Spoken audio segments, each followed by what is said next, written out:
നമസ്കാരം. Aroor vision news ചാനലിലേക്ക് സ്വാഗതം. അരൂരിൽ കഴിഞ്ഞ ദിവസം 2 യുവാക്കൾക്ക് അസ്വാഭാവിക മരണം. ഒരാൾ കൊല്ലപ്പെടുകയും ഒരാൾ റോഡപകടത്തിൽ മരണപ്പെടുകയുമാണ് ഉണ്ടായത്. എരമലൂർ NVS ബാറിന് സമീപം പൊറോട്ട കമ്പനിയുടെ സമീപത്തുള്ള മുറിയിൽ ഇന്നലെ രാത്രി യുവാവ് കുത്തേറ്റ് മരിച്ച നിലയിൽ കാണപ്പെട്ടു. കോട്ടയം തിരുവഞ്ചൂർ സ്വദേശിയായ 26-കാരനായ ജയകൃഷ്ണനാണ് പൊറോട്ട കമ്പനിയുടെ സമീപത്തുള്ള മുറിയിൽ കൊല്ലപ്പെട്ടതായി കാണപ്പെട്ടത്. അരൂർ പോലീസ് സംഭവസ്ഥലത്തെത്തി അന്വേഷണം ആരംഭിച്ചിട്ടുണ്ട്. കഴിഞ്ഞ ദിവസം ദേശീയപാതയിലുണ്ടായ ഒരു അപകടമാണ് മറ്റൊരു വാർത്ത. ദേശീയപാതയിൽ ചന്ദിരൂർ ഭാഗത്ത് കണ്ടെയ്നർ ലോറി ഇടിച്ച് അരൂർ പഞ്ചായത്ത് 10-ാം വാർഡിൽ തറേപ്പറമ്പിൽ മണിയുടെ മകൻ രാജേഷിനാണ് ദുരന്തമുണ്ടായത്. അരൂരിലെ ഒരു സ്ഥാപനത്തിൽ ജോലിക്കാരനായ രാജേഷ് ശനിയാഴ്ച വെളുപ്പിന് 1 മണിയോടെ ജോലിയും കഴിഞ്ഞ് വീട്ടിലേക്ക് മടങ്ങും വഴിയാണ് അപകടം നടന്നത്.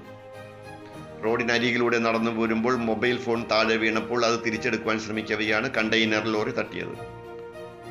സൗകര്യം കിട്ടുമ്പോഴേക്ക് അരൂർ സെന്റ് അഗസ്റ്റിൻ സ്കൂളിന് മുന്നിൽ അപകടം വരാതെ കുട്ടികളെ റോഡ് ക്രോസ് ചെയ്യാൻ സഹായിക്കുന്ന രാജേഷ് റോഡപകടത്തിൽ മരണപ്പെട്ടു എന്നത് സുഹൃത്തുക്കൾക്കും കുടുംബാംഗങ്ങൾക്കും നാട്ടുകാർക്കും അവിശ്വസനീയ വാർത്തയാണ്. ഏറെ ദുഃഖത്തോടെയാണ് എല്ലാവരും രാജേഷിന്റെ മരണ വാർത്തയിൽ പ്രതികരിച്ചത്. രാജേഷിന് 49 വയസ്സുണ്ടായിരുന്നു. മൃതദേഹം എറണാകുളം ജനറൽ ആശുപത്രി മോർച്ചറിയിൽ സൂക്ഷിച്ചിരിക്കുകയാണ്. ഭാര്യ ജ്യോതി, മക്കൾ അഞ്ജലി, അർജുൻ. നിരവധിയായ അപകടങ്ങൾ നിരന്തരം ഉണ്ടായിക്കൊണ്ടിരിക്കുകയാണ്. കഴിഞ്ഞ ദിവസം രാത്രി ഒരു ചുമട്ടുതൊഴിലാളിയായ ചന്ദ്രൂർ സ്വദേശി അരൂർ സ്ഥിരതാമസക്കാരനായ ഒരു യുവാവ് ചന്ദ്രൂർ പാലത്തിന് മുകളിൽ അപകടത്തിൽപ്പെട്ട് മരണപ്പെടുകയുണ്ടായി. അതേപോലെ തന്നെ കഴിഞ്ഞ ദിവസം അരൂർ അമ്പലത്തിന് സമീപം ഒരു യുവതിയും മരണപ്പെടുകയുണ്ടായി. ദേശീയപാതയുടെ ശോചിയാവസ്ഥയും അതോടൊപ്പം തന്നെ നിർമ്മാണ കമ്പനിയുടെ നിർമ്മാണത്തിലുള്ള അപാകതയും കാരണം സാധാരണക്കാരായ നിരവധി ആളുകൾ ദിനം പ്രതിയെന്നോളം മരിച്ചു കൊണ്ടിരിക്കുകയാണ് ദേശീയപാത.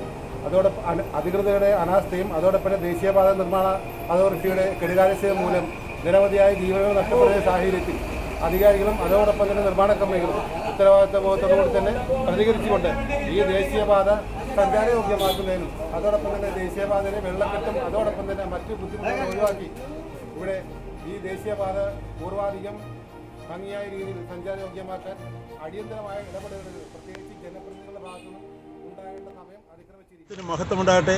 ഞാൻ pastor Biju Jose, India Pentecost ദൈവസഭ Ernakulam central Kundannoor IPC Bethel സഭയിൽ ശുശ്രൂഷിക്കുന്നു. ദൈവമക്കളെ, ഈ സുവർണ അവസരം ദൈവം നമുക്ക് തന്നിരിക്കുകയാണ്. എറണാകുളം പട്ടണത്തിൻ്റെ ഹൃദയഭാഗമാകുന്ന ഈ കുണ്ടന്നൂരിൽ സെപ്റ്റംബർ 12 മുതൽ 15 വരെ വ്യാഴം, വെള്ളി, ശനി, ഞായർ 4 ദിവസം നടക്കാൻ പോകുന്ന ഈ സുവിശേഷ മഹായോഗത്തിലേക്ക് എല്ലാ മാന്യ ശ്രോതാക്കളെയും ഞാൻ ഹൃദയപൂർവ്വം സ്വാഗതം ചെയ്യുകയാണ്.